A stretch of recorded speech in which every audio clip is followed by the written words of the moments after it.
Regional Mədəniyyət İdarəsinin və İsmail rayon Heydər Əliyev adına Mədəniyyət Mərkəzinin birgə təşkilatçılığı ilə keçirilən Havalansın Şirvan Sazı adlı tədbirimizdə xoş gördük sizləri.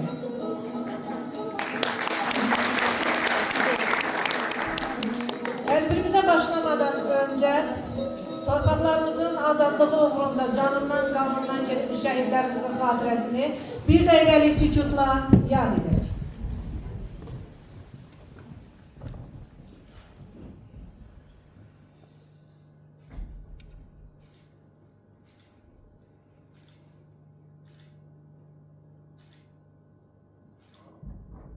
Allah rəhmət eləsin.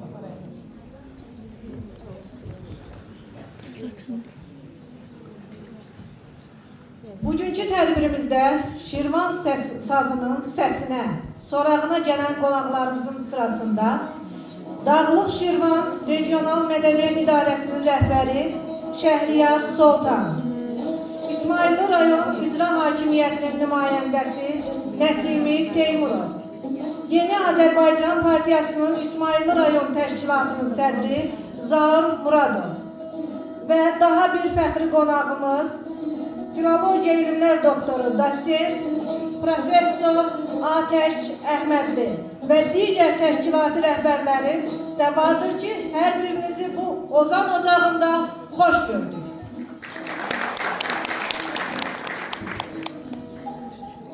Bugün biz burada əsrlərin yaddaşından süzülüb gələn bir xəzinənin, aşıq sənətinin sehirli dünyasına yığışmışıq.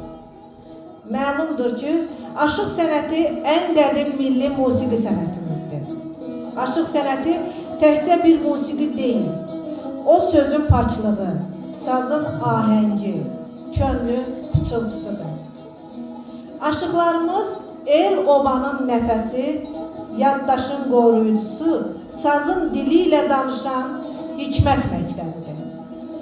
Şirvan elinin sazı isə hər zaman xüsusi bir ruh, xüsusi bir avaz daşıyır. Milli musiqi sənətimizin qorunması, təbliği sayəsində dövlətin həyata keçirdiyi işlər olduqca çoxdur. Ulu öndər Heydər Əliyev Azərbaycan aşıq irsinin hər zaman yüksək dəyərləndirərək deyirdi: aşıq sənəti bizim ruhumuzdur, tariximizdir, mənəviyyatımızdır. Bu sözlər təkcə bir fikir deyil, bir millətin öz kimliyinə verdiyi ən böyük qiymətdir. Aşıq sənətinə ulu öndərimiz Heydər Əliyev tərəfindən göstərilən diqqət və qayğı bu gün də Cənab Prezident İlham Əliyev tərəfindən davam etdirilir. Cənab Prezidentimizin və ölkəmizin birinci vitse-prezidenti Mehriban xanım Əliyevanın səyləri nəticəsində aşıq sənəti 2009-cu ildə UNESCO-nun qeyri-maddi mədəni iş siyahısına daxil edilmişdir. 2024-cü ildə sentyabrın 30-da Azərbaycan Respublikasının prezidenti İlham Əliyev Bakıda Azərbaycan aşıq yaradıcılığının görkəmli nümayəndəsi, böyük el sənətkarı Aşıq Ələsgərin abidəsinin açılışında iştirak etməsi ölkə başçısının aşıq sənətinə, mədəniyyətimizə, eləcə də görkəmli şəxsiyyətlərimizə verilən yüksək dəyərinin bariz nümunəsidir.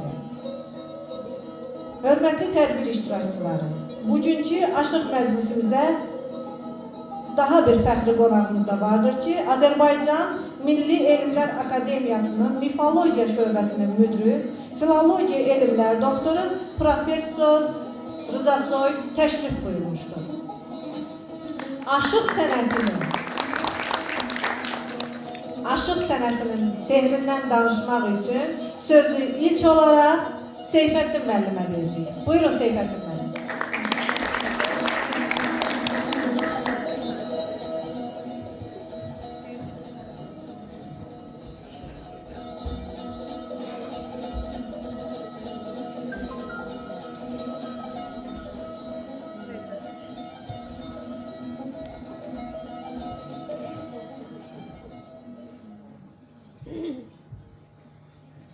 Hər vaxtınız xeyir olsun, hörmətli tədbir iştirakçıları. Axşamınız Elvan müəllim. Aşıq sənəti elə bir unikal mədəniyyət hadisəsidir ki, onun haqqında Elvan müəllimin xahiş elədiyi kimi böyük sənətkarımızın 10 dəqiqə ərzində danışmaq mümkün deyildir. Amma çalışıb mən öz fikirlərimi bir 10 dəqiqə çərçivəsinə sığışdırım. Azərbaycan aşıq sənəti milli mədəniyyət sistemimizin, milli kimlik tariximizin, milli yaddaş sistemimizin unikal, mühüm və ən vacib hadisəsidir. Bugün Azərbaycan musiqi və sənət çoxluğu çərçivəsində aşığın yeri zəif, sönük görünür. Amma Azərbaycan aşığı, Azərbaycan milli kimliyinin formalaşmasında, Azərbaycan tarixinin formalaşmasında, Azərbaycan milli yaddaşının formalaşmasında, bizi var edən, bizi ayaq üstə saxlayan dəyərlərin formalaşmasında son dərəcə mühüm rol oynayır. Bu mənada xüsusilə burada oturan gənc nəslə aşıq sənətini, aşığın kimliyini, aşığın varlığını bizim keçmişimiz baxımından, bizim milli dövlətçilik tariximiz baxımından tanıtmağa ehtiyac yaranır. Aşıq sənətinin tarixi son dərəcə qədimdir. Şaman mədəniyyətindən, bizim keçmişimizdən başlanır və bu günə kimi gəlir. Aşıq bizim folklor sistemimizin, şifahi yaddaşımızın onurğa sütunudur. Ravilər rəvayət danışırlar, nəqqallar nağıl danışırdılar, qissəxanlar qissa danışırdılar. Amma bütün bizim şifahi xalq yaradıcılığının, bizim milli mənəvi dəyərlər sistemimizin, bütün milli düşüncəmizin, bütün yaratdığımız zəngin dastanların, nağılların, rəvayətlərin hamısının daşıyıcısı aşıqdır. Bu mənada Azərbaycan aşığı olmadan Azərbaycan mədəniyyətini təsəvvür etmək mümkün deyildir. Azərbaycan aşılığının arealı çox genişdir. O təkcə Şirvanı yox, Şimali Azərbaycanı yox, Cənubi Azərbaycanı da, ümumiyyətlə bütün Türk dünyasını əhatə edən unikal mədəniyyət hadisəsidir. Amma aşığın əsas rolu bizim milli kimlik tariximizdə milli dövlətçiliyin quruculuğunda oynadığı roldur. Yadda saxlayaq ki, 86 milyon kvadrat kilometrlik bizim nəhəng imperiyamızın qurulmasında aşıqların son dərəcə unikal rolu olub. Milli dövlətçiliyi qurmaq üçün millətin onun öz dilində, onun ruhunu oyadacaq kodlarla, şifrələrlə müraciət etmək lazımdır. Bu mənada, bax, bizim milli dövlət quruculuğunda aşığının son dərəcə böyük rol olmuşdur.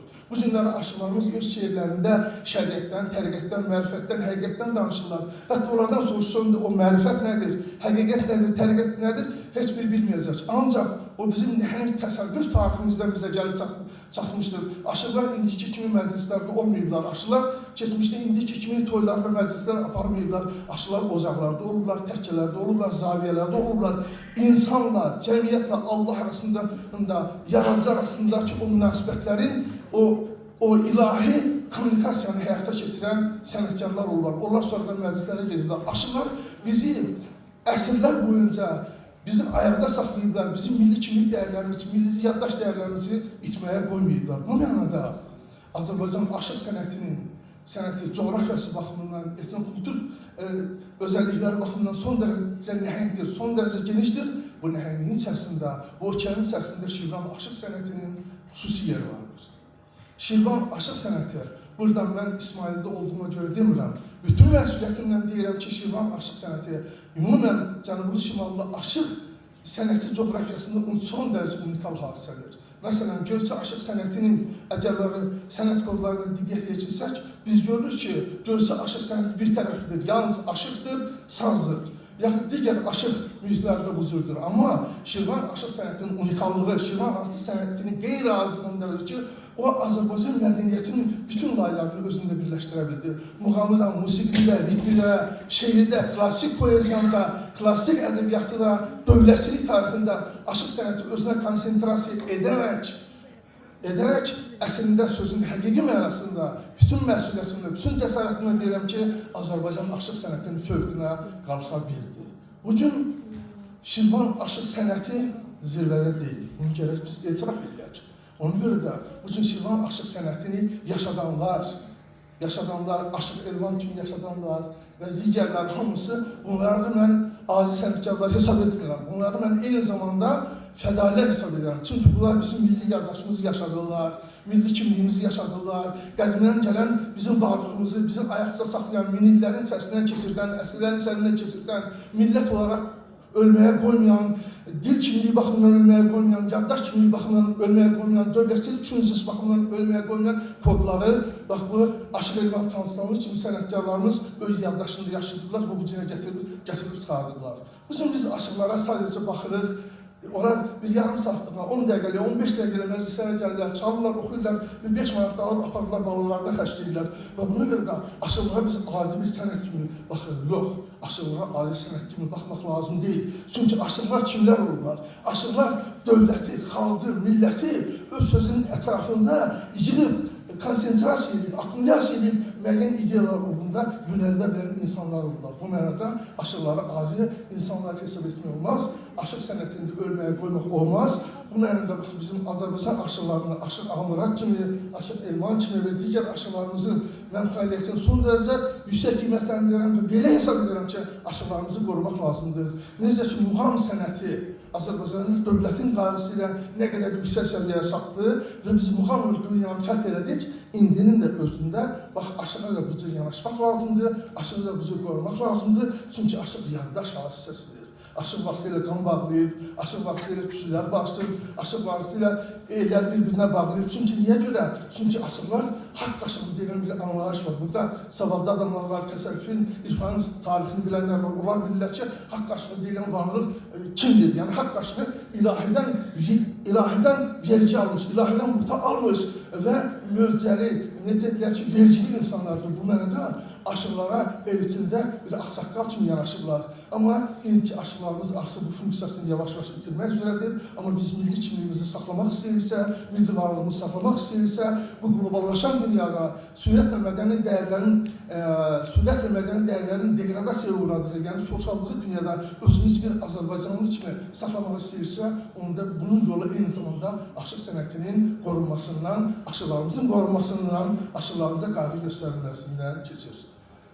Mən bu tədbir təşkil edilənlərin hamısına öz minnətdarlığımı bildirirəm və sizin hamınızı necə deyilər ki, sağollaşıram, sizin hamınıza minnətdarlığımı bildirirəm. Sağ olun.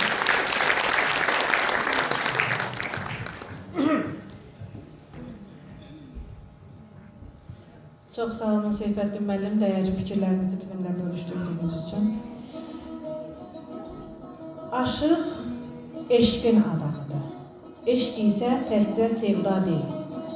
Söz qəlbə toxunanda aşıq aşıq olur. İlk olaraq istərdim ki, Aşıqlar Ansamblının solistlərini sizlərə təqdim edim. Sazda ifa edir Əbülfəz Pənciyev. Nağarada mərhum ustad Aşıq Yanvar yadigarı Zərrəf Bədəlov. Qoşa nağarada Amil Talıbov. Qarmonda Səbuhi Nəzərov. Balabanda Elbrus Məhərrəmov. Və əlbəttə ki, bütün səsləndirmənin yükünü öz çiyində daşıyan səs rejissorumuz Oktay Talıbov.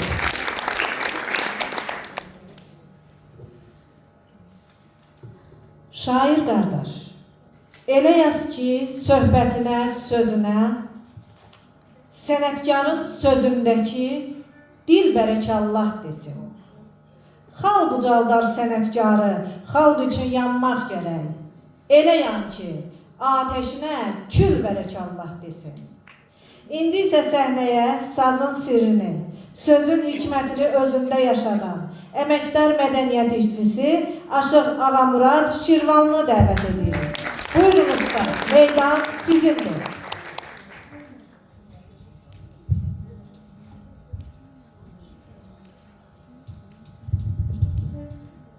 Aşığı Balabanda müşayiət edir Şirvan Fətəliyev.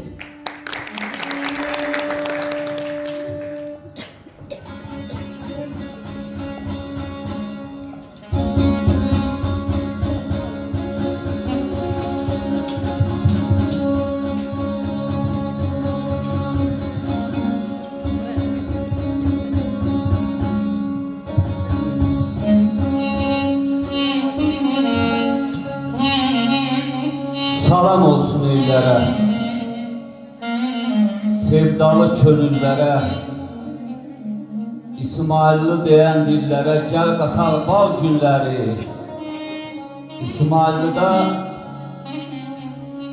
növbəti sazlı sözlü aşıqların konsert günlərdir.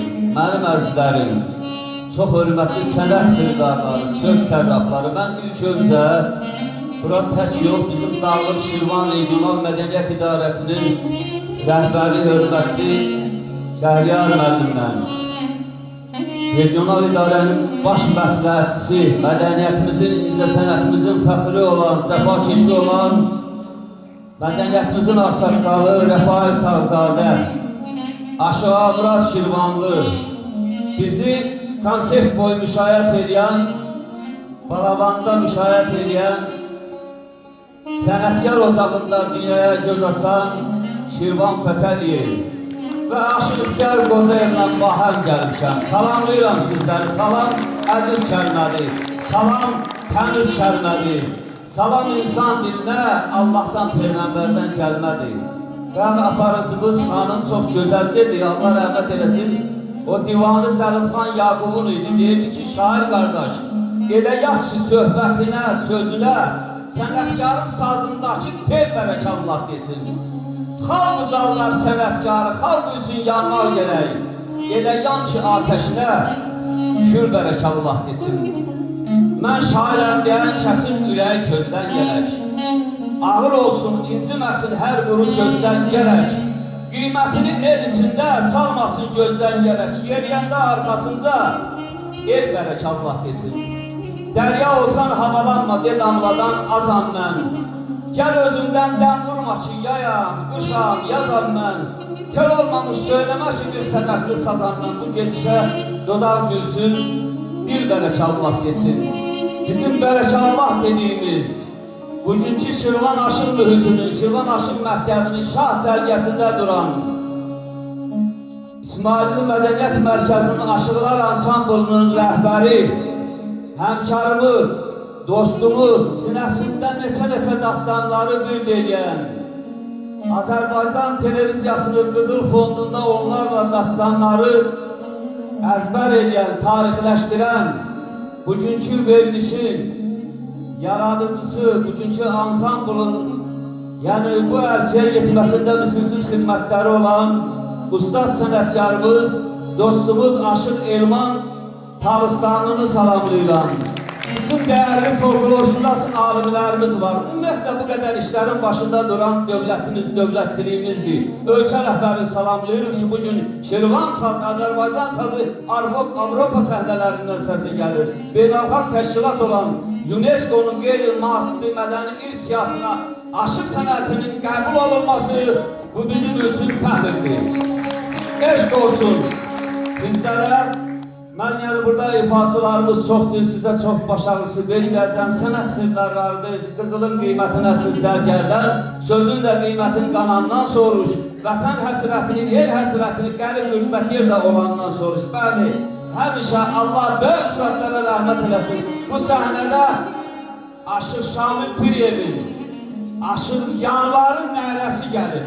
Bu səhnədə çıxış eləmək həm şərəfdir, həm məsuliyyətdir. Var olun.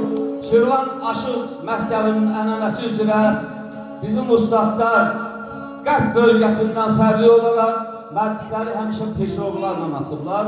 Peşrevlə, yəni lüğəti mənası öndə gedən deməkdir. Mən də sizin qulluğunuzda bu gözəl ansambl heyətinin müşayiəti ilə dəyərli sənətkarımız Şirvan qardaşımızın müşayiəti ilə Çoban Yaylağı peşrovsun ifa edəcəm. Sağ olun, sizlərə can sağlıq. Ne ağlarsan ne sızlarsan, ne ağlarsan ne sızlarsan, bir derdini şolan çözdün, bir derdini şolan çözdün.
çoxdur, aşılan əmrənin ifası, həmən ifası.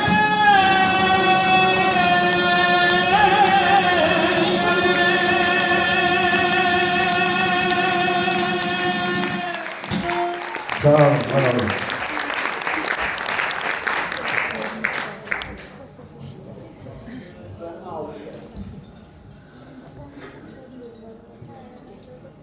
Gözəl yaradıbdı yaradan səni. Gözüm gəlməyəsən gözəl sahibə. Oxu avaz ilə, oxu nəğməni, bağlısan şeirə, sözə sahibə. Bağlısan ürəkdən ana torpağa. Səni dinləməkdən qəlb dönür dağa. Çıxa bahar çağı, bağçaya, bağa, tər-təzə güllərin üzə sahibə. Gözəldir bürünmək ala qumaşa, şirin arzuların dəyməsin daşa. Sənə aşıq Cavid deyir 100 yaşa. Hər zaman səhnəni bəzə sahibə. O ömrünü sözə, sənətə, millətə həsr edir. O qəlbi sazla döyünən, sözü aşıq nəfəsi kimi səslənən sənət fədaisidir. Onun hər bir çıxışı təkcə ifa deyil, bir məktəb, bir örnəkdir. Azərbaycan Respublikasının əməkdar mədəniyyət işçisi, tərəqqi medallı, incə ruhlu sənətkar Sahibə xanım Abdullayevanı səhnəyə dəvət edirik. Buyurun, alqışlarınızla.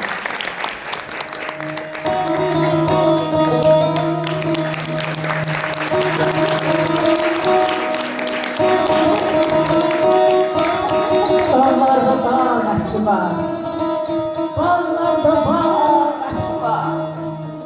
Mən ölsəm, sinəmi yumayım, sinəmdə yağ ətri var.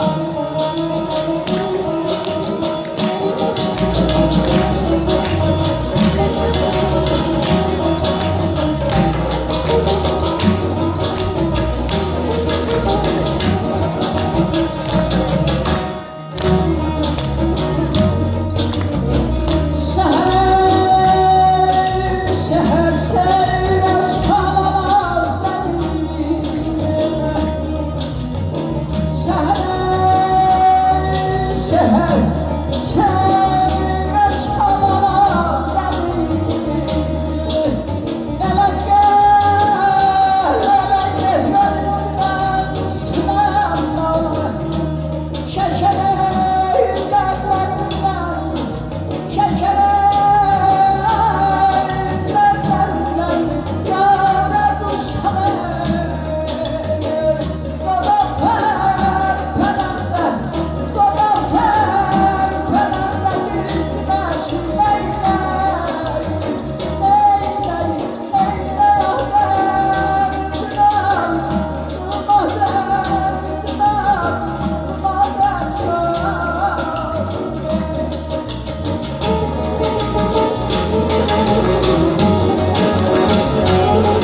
var, endi bildim, niye bana vurmuşlar.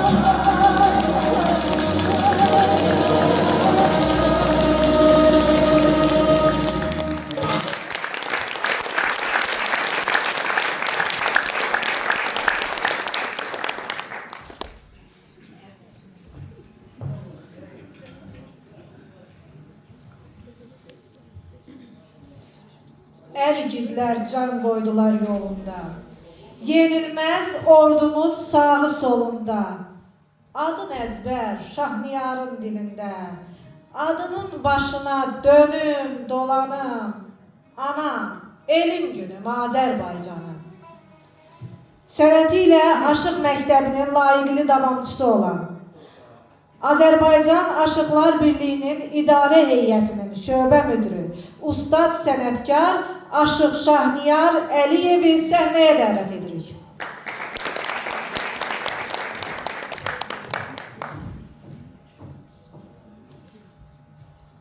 Akşamınız hayır olsun. Her birinizi bugünkü günde hoş gördük. Ben bugün Azerbaycan Aşıqlar Birliği'nin sədri profesör, hörmətli profesörümüz Məhrəm Qasımlı adından, öz adımdan her birinizə salamlayıram. Burada çıxış edən yoldaşların her biri aşıq sənəti haqqında çox ürək dolusu danışdılar. Eləcə də var. Bəli, bugün Azərbaycan Aşıqlar Birliği olaraq bir neçə kitabların çapında, o cümlədən Azərbaycan Aşıq Dastanları 3 cilddən ibarət olan kitabı dastan şəklində çap elətdirmişik.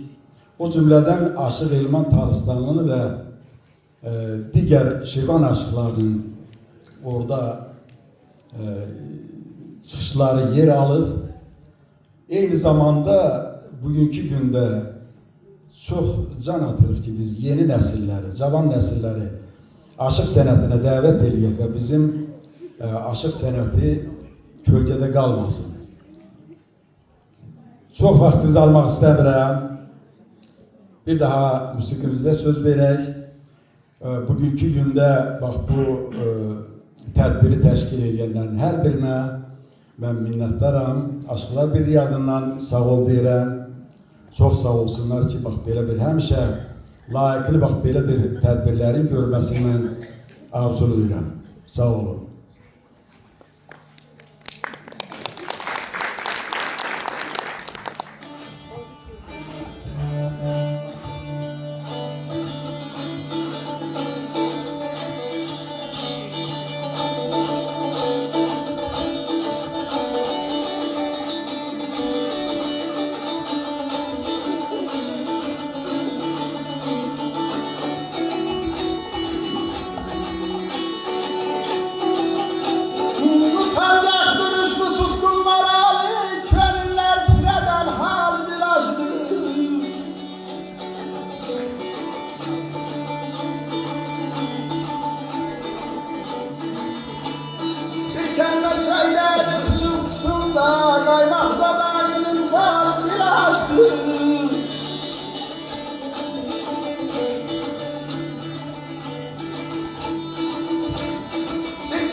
Məclis doymur şən səsindən, sazın, sözün həvəsindən, Aşıq Cavid nəğməsindən ilham aldım telli sazın.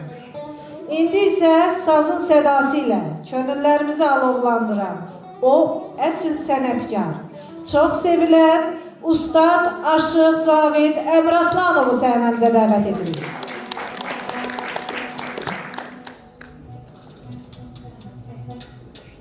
Aşığı müşahidə edir balabanda Elbruz Məhərrəmov.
Babanın 90 yaşı var. Allah ömür versin.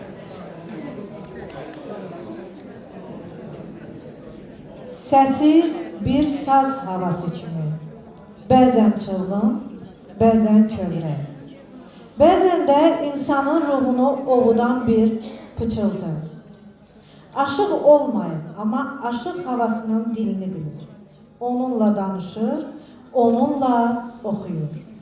Çıxış edir İsmayıl rayonu Heydər Əliyev adına Mədəniyyət Mərkəzində fəaliyyət göstərən Aşıqlar Ansamblının üzvü Qalib Güləliyev. Buyurun, söz də, meydan da sizindir.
İndi isə səhnəyə öz yaradıcılıq tarixində nəinki Azərbaycanda, hətta xarici dövlətlərdə Beynəlxalq Folklor Festivalında Azərbaycanı layiqincə təmsil edən, 2021-ci ildə isə Azərbaycanın mədəniyyət beşiyi olan Şuşa şəhərində keçirilən Xarı Bülbül Musiqi Festivalında uğurla çıxış edən Lahıc xalq folklorunu dəvət edirik.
kömək olsun bu günləri biz burada Lahıc Xalq Folklor qrupu olaraq iştirak edirik və bizi bu sözlü, sazlı məclisdə dəvət etdiyinə görə hörmətli aşığımız, Aşıq Elman Talistaniyə öz təşəkkürümüzü bildiririk və mən bəli başdan, yəni bizim bu tədbirlərdə bizi dəstəkləyən Dalğıq Şirvan Regional Mədəni İdarəsinə təşəkkürümüzü və xüsusən bu hal-hazırda Heydər Əliyev İsmail rayon Mədəni Mərkəzinin rəhbərliyinə təşəkkürümüzü bildiririk və mən yeri gəlmişəm, elə sizə bir açıqlama vereyim. Bizim bu oxuduğumuz mahnı ki var, bu elə qədim Lahıc el havasıdır. Sadəcə olaraq mən bir balaca o sözlərə bir dəyişiklik eləmişəm və sözlərin mənası bundan ibarətdir. Mən deyir ki, mamız gəlindiriz minum çücüyü, tava çəkir qazqın bəstiyi söyü. Axudama rozi birom, mandoyim ruzi mənə vurdu bidər üdoy. Bunun tərcüməsi belədir ki, mən misgərəm, düzəldərəm nə desəm, tava çəkir qazan həm də aşsızdan. Allahımdan razı qaldım, mən daim, ruzimi də ona aldım, mən daim. Hər birinizə təşəkkür ederim.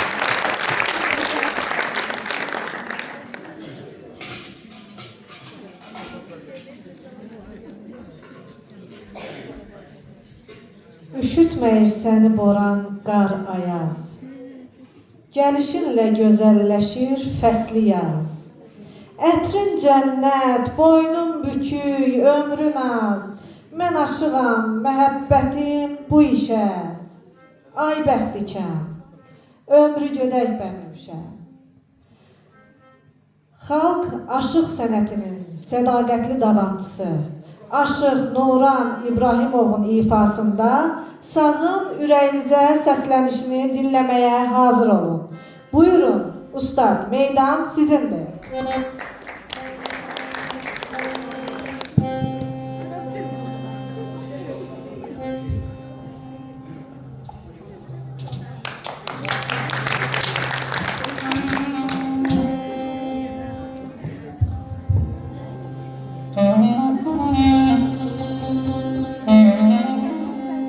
Salamlayırıq hər birinizə.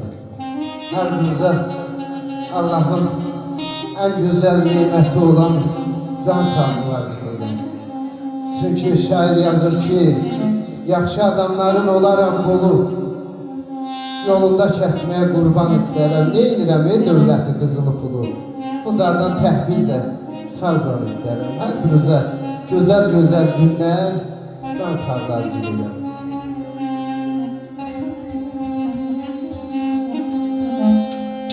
Gözəllərin xoşdu nazir, sən gəlib güllüyər. Gözəllərin xoşdu nazir, sən gəlib güllüyər. Saçır Məhmədi saçı, aşıq zamanı saçı, aşıq Əhlimanı saçı, aşıq Aramradı saçı.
qurban istərəm. Ne edirəm dövləti qızılı pulu, ne edirəm dövləti qızılı pulu, Xudadan təhvizə sazan istərəm, ama nədən birdən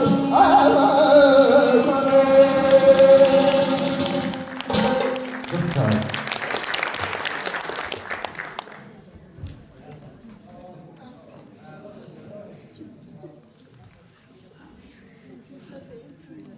Sönmüş ocaqlara od vurun yansın. O ruhlar, o səslər təzdən oyansın. Sinəmizdə vətən dağı qalmasın. Uçmuş divarını hörüm gəlməyim. Gedim o torpaqda, ölüm gəlməyim. İndi isə öz misralarındakı vətən həsrətinə son qoyulan ustad aşığımızı İxtiyar Qocayevi səhnəyə dəvət edirik. Buyurun.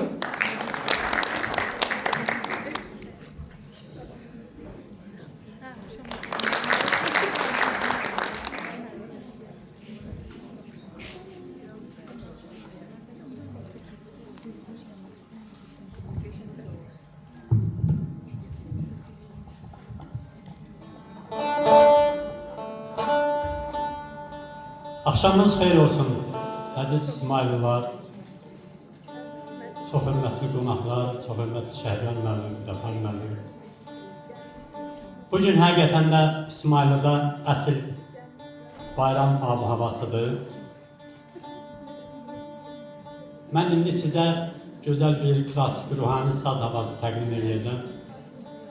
Ona görə ki, bizi Göyçədən, Borçalıdan, Dərbətdən, Cənubi Azərbaycandan olan ustadlarımızın bugün ruhlarını biz bu sazla bu zala gətirmişik. Mən bu tədbirin təşkilatçılarına əsasən həmkarım Aşıq Elman Talislanı özlərim minnətdarlığımı bildirirəm. Və Ustad Aşıq Yanvarın da bu səhnədə ayaq səsləri çox olub, cingitləri çox olub. Qoy bugün ustadın da ruhu şad olsun və sizlərin şərəfində bir ruhani havası gəlsin.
Ağır eller havasıdır bu hava.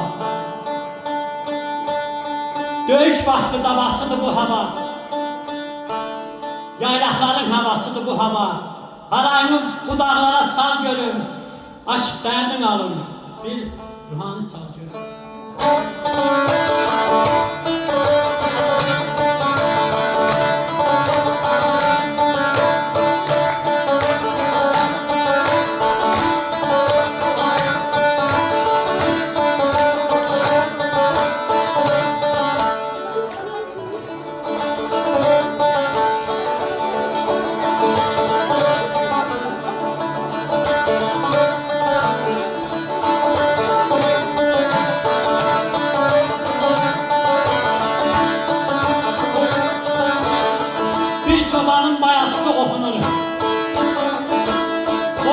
qəlbə dəyir, ürəklərə toxunur.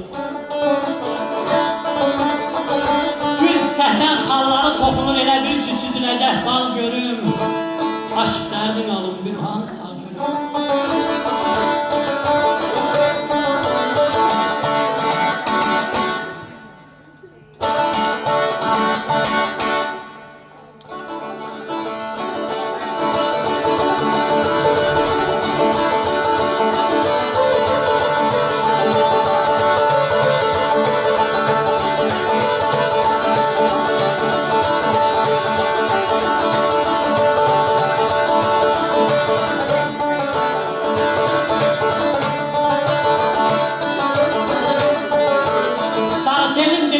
Göz geri, Kerem'in sinesinde köz geri, Divanide ustad yeri, söz yeri, unut derdi. Bugün bu həsrətdə qal görüm, aşk dərdin alın, bir mahanı çal görüm. Bu havanı çox aşklar çalıbdır, ustadlardan öz dərsini alıbdır. Bədən gedib görünən ruh qalıbdır, zil pərdəndə vur ikicə xal görüm. Aşk derdim alın, bir ruhanı çal görüm.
Ay ihtiyar sen de yara yara zülmeti koyma kalsın sabahları al görür.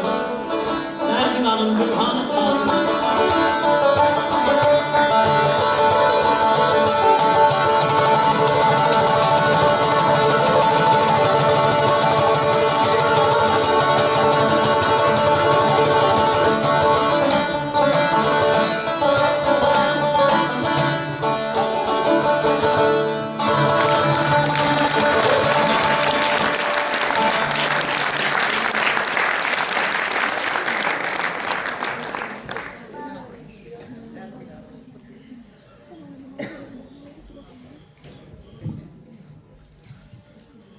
Mən bir dağ çayıyam, dağ bulağıyam. Mənim çoxalmağım, azalmağım var. Gəlir bu bağların təbiyyətindən coşub daşmağım var, sozalmağım var. Çıxış edir İsmail rayon Heydər Əliyev adına Mədəniyyət Mərkəzində fəaliyyət göstərən Aşıqlar Ansamblının üzvü mərhum Ustad Aşıq Şamil yadigarı gənc xanəndə Şanel Mustafayev.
həvəsi alov saçıb, nəfəsi gül qoxuyan.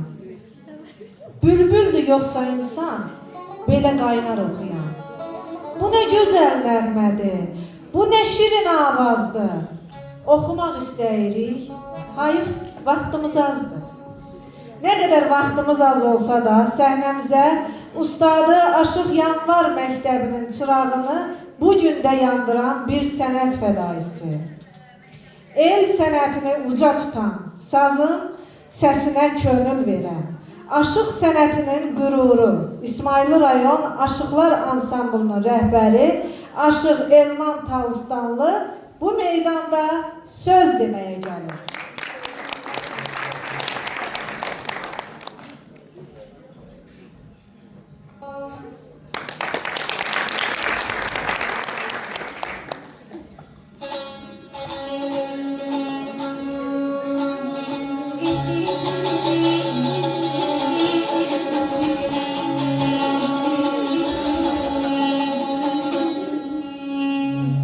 Öz qızıldan qiymətli vaxtınızı sərf edib, bu gözəl məclisə gəldiyinizə görə qonaqlarımıza, istər Bakıdan gəlmiş Seyfəddin müəllimə, Atəş müəllimə, Hocamızdan İsmayılı rayon İcra Hakimiyyətinin müavini Nəsimi müəllimə,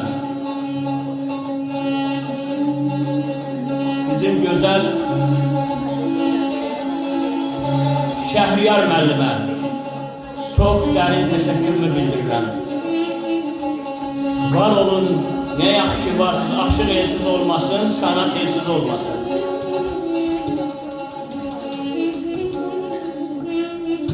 Hərə öz qəlbində bir alət, bir çalğı istər. Mən alət görmürəm sazdan yuxarı.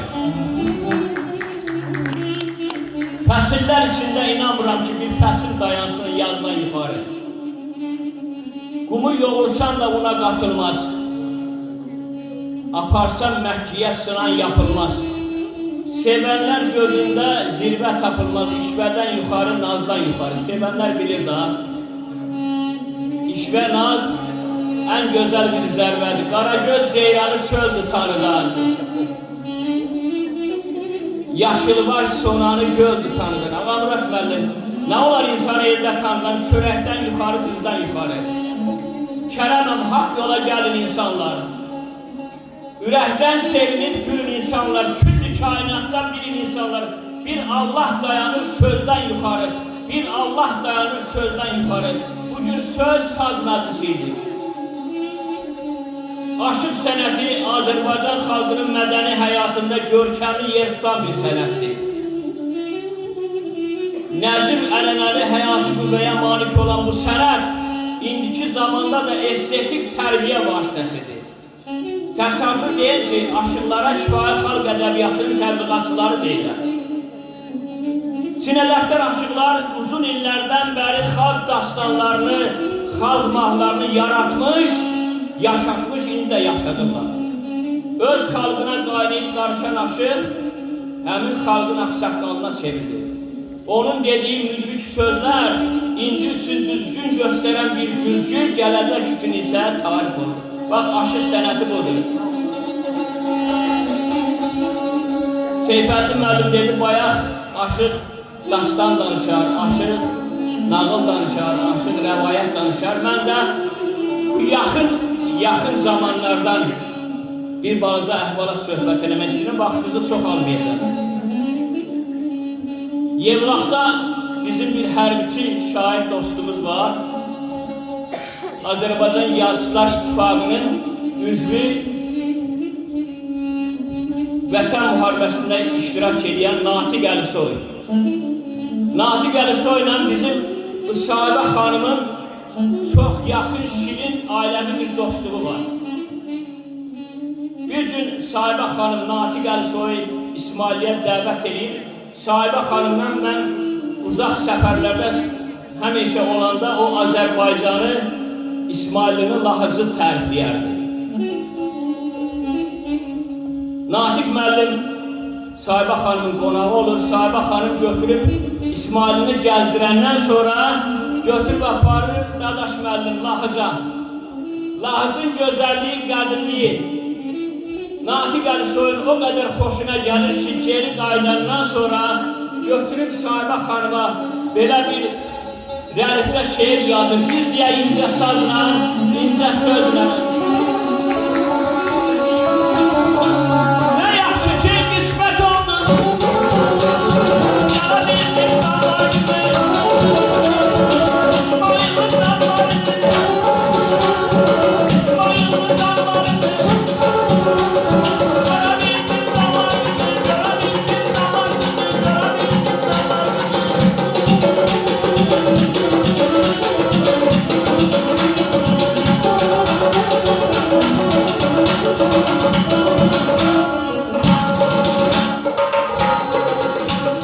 Sevdim baxın zəllərini, oxladı tər günlərini, bu yerlərin sirlərini, bu yerlərin sirlərini, bilə bildim dağlarını, bilə bildim dağlarını, bilə bildim dağlarını.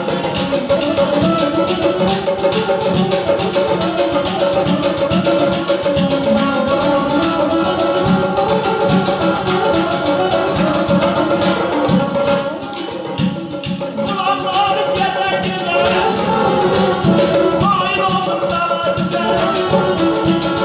Yüreğimi verip söder, yüreğimi verip söder. Güle bildim damar güzel, güle bildim damar güzel, güle bildim damar güzel.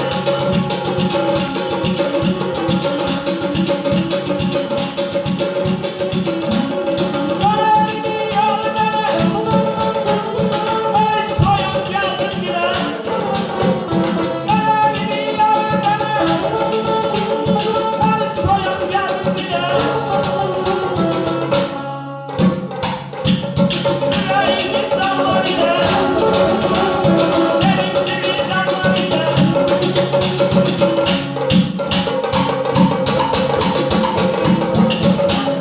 Sevincimin damarıyla. Ölebildim damar güzel, ölebildim damar güzel, ölebildim damar güzel.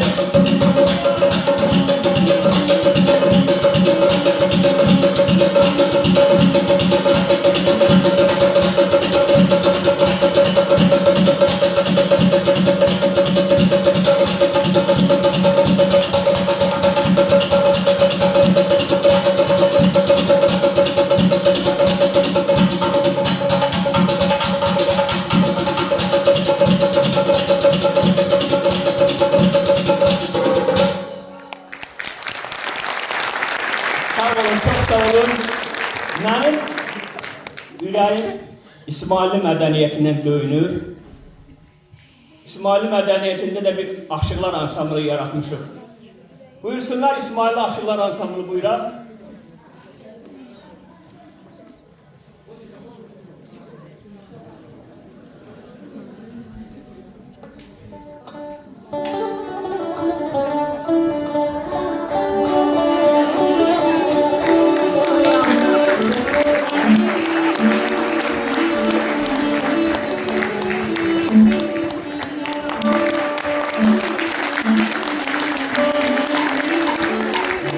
Thank you.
Məclisin bu məqamında sözü yenidən Aşıqlar Birliyinin İdarə Heyətinin şöbə müdürü Şahniyar Əliyevə veririk. Buyurun Şahniyar müəllim.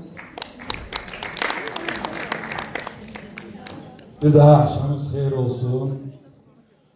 Deməli, bugünkü gündə Azərbaycan Aşıqlar Birliyi olaraq yenə bu tədbirə əlboş gəlməmişik. O cümlədən mən adını çəkdiyim aşıqlarımız səhnəyə buyursunlar. Deməli, birinci növbədə Aşıq Cavid səhnəyə buyursun.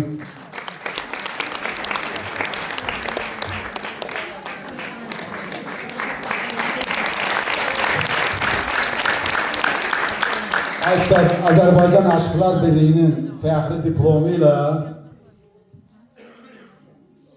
Çağdaş Azərbaycan aşıq sənətindəki dəyərli fəaliyyətinə görə və 85 illik yubileyinə görə təltif olunursunuz.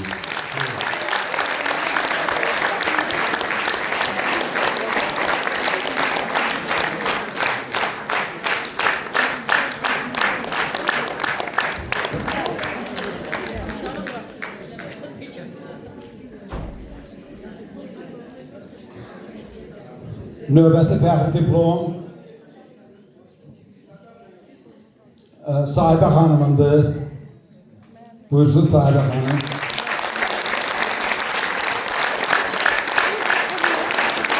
Çağdaş Azərbaycan aşıq və xanəndə sənətindəki dəyərli fəaliyyətinə görə Azərbaycan Aşıqlar Birliyinin fəxri diplomuna layiq görülmüşsünüz Sahibə xanım.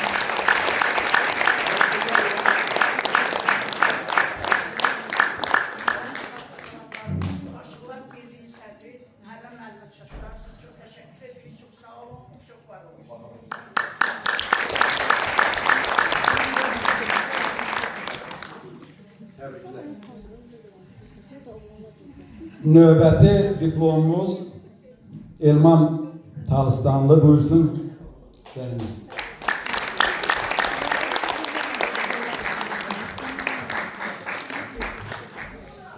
Təbrik edirəm. Çağdaş Azərbaycan aşıq sənətindəki dəyərli fəaliyyətinə görə təltif olunur. Təbrik edirəm.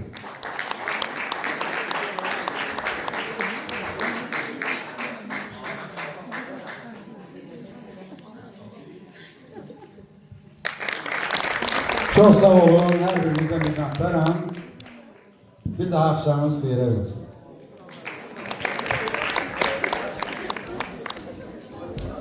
Çox sağ olun, minnətdarım. Biz də öz növbəmizdə Aşıqlar Birliyinin rəhbərliyinə təşəkkürümüzü bildiririk. Aşıq sənəti o qədər dərin bir sənətdir ki, nə qədər desək də, çalsaq da, oxusaq da, aşıq dastandır, qoşmadır, təcnisdir, gəraylıdır. Amma aşıq sənətini dərindən bilənlərimiz də var. İndi isə sözü Dağlıq Şirvan Regional Mədəniyyət İdarəsinin rəisi Şəhriyar müəllimə veririk. Buyurun Şəhriyar müəllim.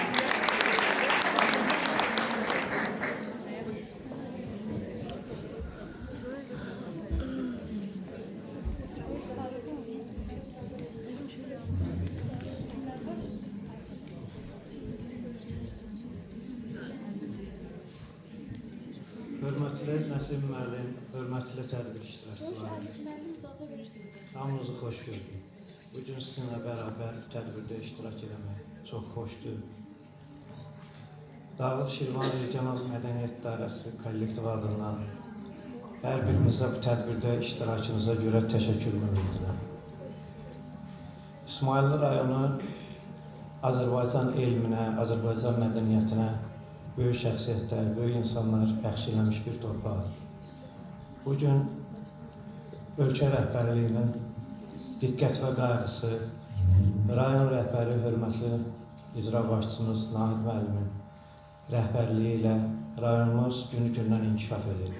Bugün rayon iqtisadiyyatının inkişafını, rayonun turizm potensialının inkişafı ilə bağlı görülən işləri görəndə hər birimizə çox xoşdur.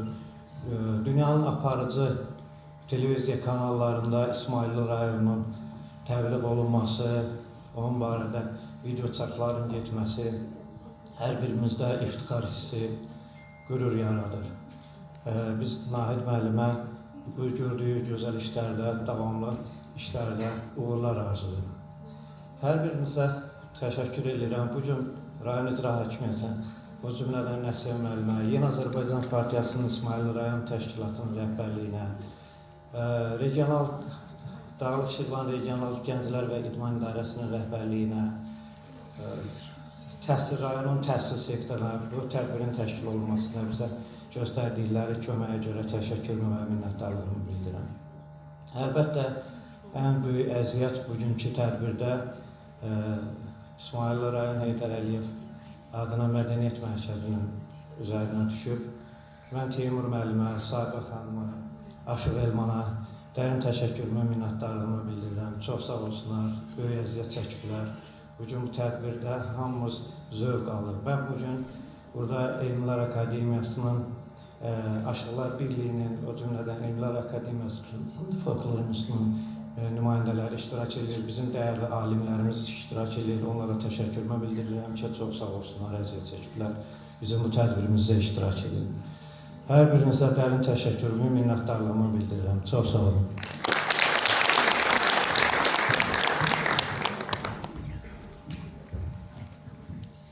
Çox sağ olun Şəhriyar müəllim. İndi isə yenə də aşıq sənətindən, sözündən söz açmaq üçün sözü İsmail rayon İcra Hakimiyyətinin nümayəndəsi Nəsimi müəllimə veririk. Buyurun Nəsimi müəllim.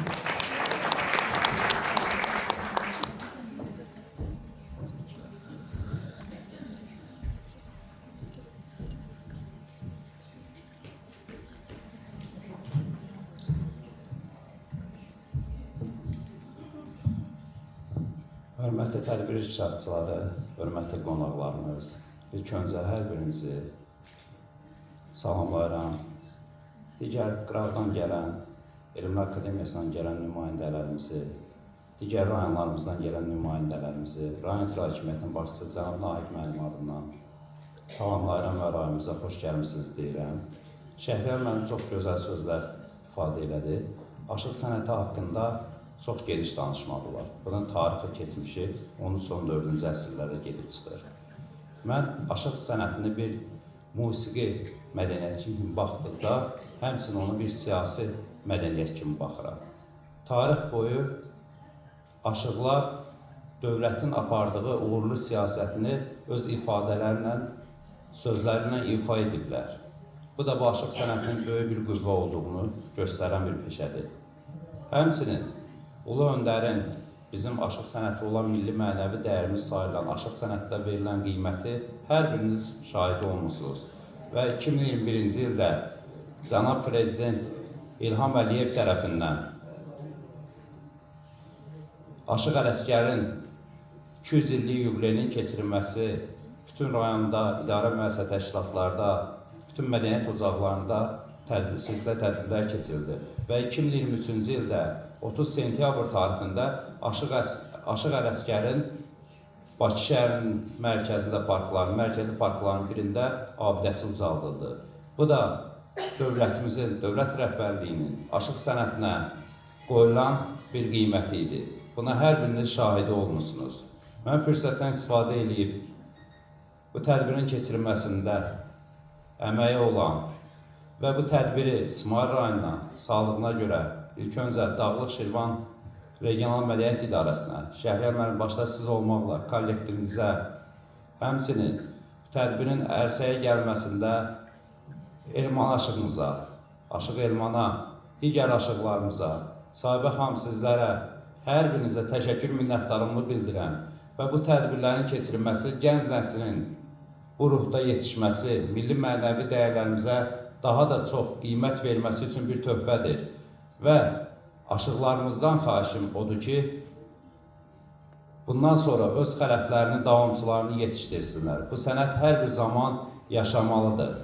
Hər birinizə can sağlar sularım, belə tədbirlərdə daim, belə tədbirlərdə görüşək, aşıqlı, sazlı tədbirlərimiz davam eləsin. Çox sağ olun.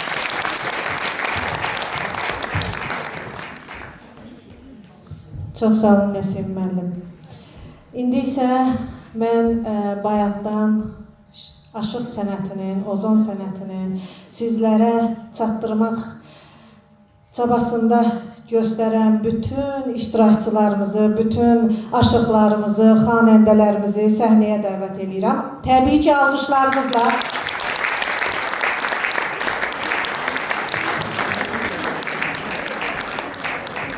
Daha gürültülü alqışlar.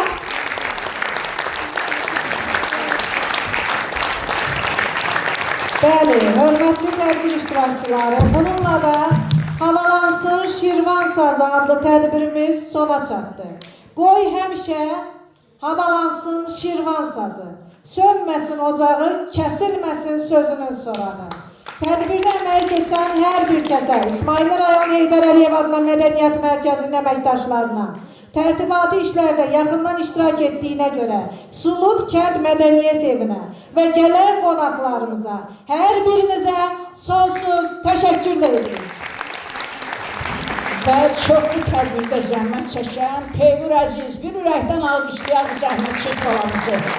Təşəkkürlər yalan samlıqlar olasınız. Və hər birinizi maç quc edirəm. Esmə xanım gözəl aparıcıdır, bir Esmə xanım üçün də gözəl bir alış gəlsin. Çox sağ olun. Mənim sevimli aşıq qardaşım, Ağa Murad. Nə oldu alqışlarınız? Bəli, öpürəm, öpüyorum. Görün bura kimlər gəlir, görün bura kimlər gəlir. Gəlin qardaşlar, əzizlərimiz, getməyin, bir alqış gəlsin. Bir bizi sevindirin, biz qonaqlar görsün ki, siz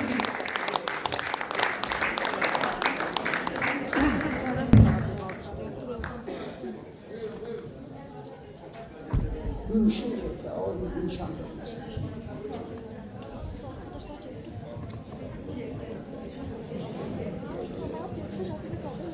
Sahibə xanıma bir alqış. Ay, çox sağ ol, Seyfətin müəllim, buyurun. Gəlin. Qəşən bir şəkil, bizi ilə kim şəkil çəkməsliyə gəlsin. Tahir müəllim. Aslanov. Qalsın da hələ, hə. Lətifə müəllim, harada?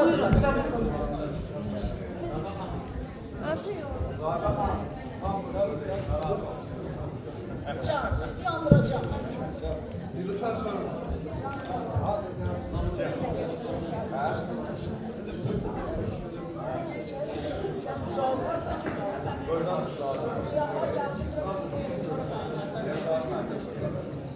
Hamı qoçum sizlənməsin.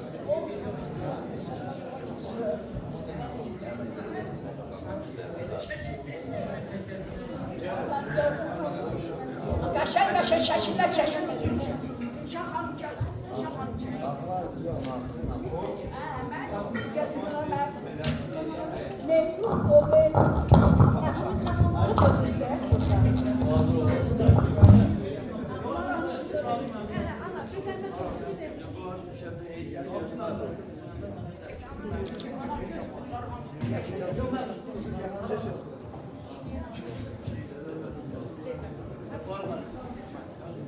Anar icazə verəm.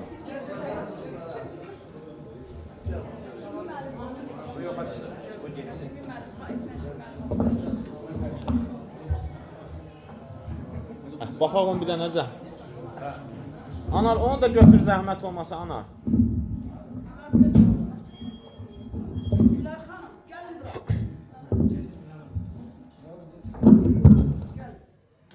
Düşür, hamısı düşür. Bir dənə baxalım bura zəhmət olmasa. Baxalım.